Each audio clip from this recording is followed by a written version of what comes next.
Ukraine की जंग शुरू नहीं हुई थी और रशियंस जो थे एक बहुत बड़े एक्सेस पे, को 1800 किलोमीटर के एक्सेस पे वो डिप्लॉयमेंट कर रहे हैं, अपनी फ़ौजें लाकर लगा रहे हैं, एक्सरसाइजेस कर रहे हैं, बॉर्डर के साथ लाके लगा चुके हैं। उसके बावजूद यूक्रेन के अंदर ये माइंडसेट था कि जी रूस कभी हमला करने की ज़रूरत ही नहीं करेगा। नेटो के बड़े-बड़े एनालिस्ट इस बात को सजेस्ट कर रहे थे कि ये सिर्फ सेबर रैटलिंग है, ये सिर्फ थ्रेट्स हैं, लेकिन कभी भी नेटो एलाई के ऊपर रूस हमला नहीं करेगा जब उसको मालूम है कि पीछे पूरी नेटो खड़ी हुई है।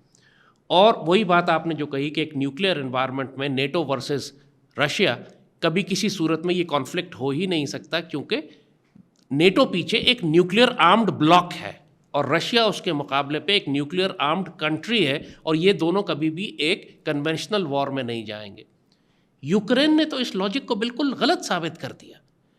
और जिस लेवल पर कन्वेंशनल वॉर हो रही है, गो के दोनों साइड्स ने एक पॉइंट आए कि इन्होंने न्यूक्लियर थ्रेशोल्ड की बात करनी शुरू कर दी, और बार बार वो करते हैं कि जब वो एक दूसरे के क्रिटिकल इंटरेस्ट को थ्रेट करने की बात आती है तो वो ज़रूर अपनी डिप्लोमेसी में, अपनी पॉलिटिकल डिस्कोर्स में, अपने नैरेटिव में इसका जिक्र ज़रूर करते हैं कि हमारे पास न्यूक्लियर वेपन्स हैं जिसको हम एज अ डेटरेंस इस्तेमाल करेंगे। वो पुतिन का मशहूर जुमला जिसमें उसने कहा था कि मैंने ऐसी दुनिया का क्या करना है जिसमें रशिया ही ना हो, जाहिर है कि मैं अपने न्यूक्लियर वेपन्स यूज़ करूँगा। और वो बार बार उनको निकाल कर दिखाता भी है, डिस्प्ले भी करता है, एक्सरसाइजेज भी करता है। वो डेटरेंस, न्यूक्लियर डेटरेंस के नीचे एक कन्वेंशनल जंग कर रहा है। 4 साल हो गए लेकिन उसने जंग कन्वेंशनल रखी है।